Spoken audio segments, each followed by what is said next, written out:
စစ်ခင်ပိုင်းတွင်မှာပဲ algorithm ကတောင်တန်းတစ်ခုရဲ့လမ်းဖောက်လုပ်ထားတဲ့ပုံစံကိုအတိအကျမှတ်နေသွားပါတယ်။သူပြန်ထမ်းနေတဲ့နေရာကိုအတိအကျသိရှိလိုက်တာနဲ့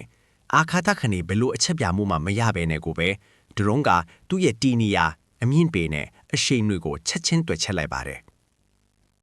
။ပြန်တမ်းမှုကွန်ပျူတာကနောက်ဘက်ကထိန်ချုပ်မနဲ့ပင်တွေစီကိုသေးငယ်တဲ့ပြူပြင်းမှုတွေပို့လိုက်ပါတယ်။ဒရုန်းဟာလမ်းချောင်းကိုပြက်ပြက်သားသားဆောင်းလိုက်ပြီးသူ့ရဲ့ဦးတည်ရာလမ်းချောင်းကိုပြန်လဲပြင်ဆင်ပြီးဖြစ်မှတ်စီတက်တဲ့ပြန်လဲချိတ်ဆက်လိုက်ပါတယ်။ GPS အချက်ပြမှုလုံးဝမရတဲ့လုံးဝမောင်နေတဲ့ပတ်ဝန်းကျင်မှာတောင်ဒီအဆက်မပြတ် scan ဖတ်တာတိုက်ဆိုင်တာနဲ့ပြုပြင်တာတွေရဲ့လဲပတ်မှုက American drone ကိုရန်သူရဲ့လေချောင်းကာကွယ်ရေးတွေကြားထဲမှာနေအခြေတစ်ချောင်းလိုဖြတ်ထန်းပြီးပေါင်းတင်ပစ္စည်းကိုအလွန်ပြင်းထန်တိကျစွာခနိုင်အောင်ကူညီပေးနေတာပါ။ Shahed 136 ဟာ40ကနေ50ကီလိုဂရမ်အလေးချိန်ရှိတဲ့ပေါက်ကွဲစေတတ်တဲ့စစ်စင်ပစ္စည်း warhead ကိုတည်ဆောင်ထားပါတယ်။ဒါဟာပေါက်ကွဲမှုရဲ့ PR line နဲ့လေထဲကိုပြန်ထွက်သွားတဲ့အရှိန်မြန်စက်တူအပိုင်းစားတဲ့ lethal spray of high velocity metal fragments နှမျိုးလုံးကိုဖြစ်ပေါ်စေတဲ့အပိုင်းကွဲခွဲချက်စေတဲ့အလွန်ပြင်းထန်တဲ့ပေါက်ကွဲစေတတ်တဲ့အဆိုင်ခွဲပါ။ပြီးခဲ့ချိန်ကြရင်ဒီ drone နှမျိုးလုံးဟာအပေါ်ကနေပေးဆောင်ဆောင်နဲ့ကျိုးကျလာပါတယ်။ဒါပေမဲ့ဒီ Lucas drone ဟာ Shahed 136နဲ့ဘယ်လိုကွာခြားလဲဆိုတာကတော့ဒီမှာပါ။ဒါဟာတိကျမှန်ကန်မှုအထက်တွင်မဟုတ်ပါဘူး။ဒါကရန်သူလေကြောင်းကာကွယ်ရေးတွေကိုတုံ့ပြန်ဖို့အချိန်လုံးဝမပေးလိုက်ရတဲ့အခြေအနေမျိုးဖြစ်စေပါတယ်။ drone ရဲ့နှာပိုင်းဟာပြင်းမှတ်ကိုတအားရိုက်မိတဲ့အခါမှာယူပဗေဒကအလုလုံလာပါတော့တယ်။ရုတ်တရက်ပြင်းထန်စွာရပ်တုံလိုက်ရတဲ့အတွက်စစ်စင်ပစ္စည်းရဲ့အတွင်းကစက်ပိုင်းဆိုင်ရာထိစက်တန်းဟာသူ့ရဲ့ကိုယ်ပိုင်းအရှိန်ကြောင့်ရှေ့ကိုတွန်းထွက်သွားပါတယ်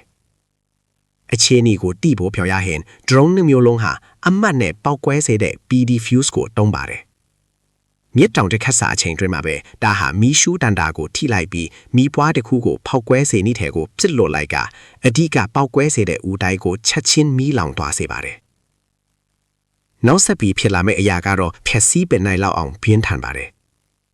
အဆိုင်ကွဲပေါက်ကွဲစေတဲ့ပစ္စည်းတွေဟာချက်ချင်းဆိုတာလိုအငွေ့ထစ်သွားပြီးကွန်ကရစ်တွေကိုခြေမွေးပေးပြီး electronic ပစ္စည်းတွေကိုကွဲချေစေတဲ့မြင်လို့မရတဲ့အေယာမှာဖြတ်တိုက်လိုင်းကိုဖန်တီးလိုက်ပါတယ်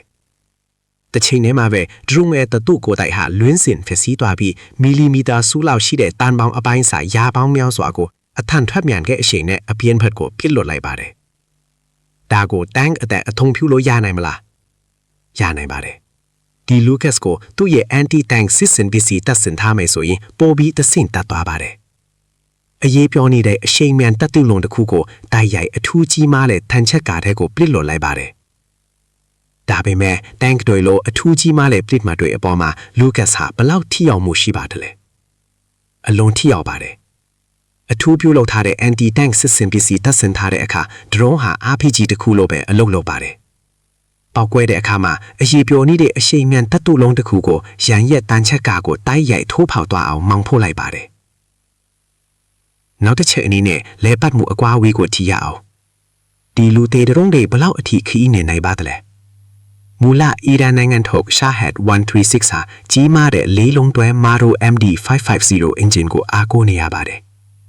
ဒီအလုံးကြီးပြီးအလေးကြီးမားတဲ့ဒီပုံစံကိုအဝေးပစ်တိုက်ခိုက်ဖို့ဒီဇိုင်းထုတ်ထားတာဖြစ်ပြီးဒရုန်းဟာကီလိုမီတာ2000ကနေ2500ကျဘယ်နေရာမဆိုခီးနေနိုင်ပါတယ်။ဒါနဲ့ဆန်းကျင်ပြီး American ထုတ် Lucas ကတော့တေးငယ်တဲ့ 215cc ဓာတ်စစ် engine ကိုအသုံးပြုပါတယ်။လောင်စာစီပမာဏကိုရှော့ချလိုက်တဲ့အတွက်အမြင့်ဆုံးရောက်ရှိနိုင်တဲ့အကွာအဝေးဟာကီလိုမီတာရှိတာဝန်းကျင်လောက်ပဲကန့်သက်ထားလာရပါတယ်။ဒါပေမဲ့ဒီအကွာအဝေးရှော့ချလိုက်တာဟာရည်ရွယ်ချက်ရှိလှုပ်ဆောင်တာပါ။ American စစ်တပ်ကအဆင့်ဖြင့်တိကျမှန်ကန်တဲ့လမ်းညွှန်မှုအတွက်လောင်စာစီကိုလဲလိုက်တာပါ။ Shahed နဲ့မတူပဲ Lucas ဟာလမ်းကြောင်းမှန်ကန်တဲ့ဆွေးပြေးသွားရေးဒါမှမဟုတ်ပြစ်မှတ်ကရွေးလျားနေတဲ့ဆိုရင်တောင်ဒရုန်းဟာလေထဲမှာရှိနေစင်မှာပဲအခြားပြစ်မှတ်အသစ်တစ်ခုစီကိုပြောင်းလဲသတ်မှတ်နိုင်ပါတယ်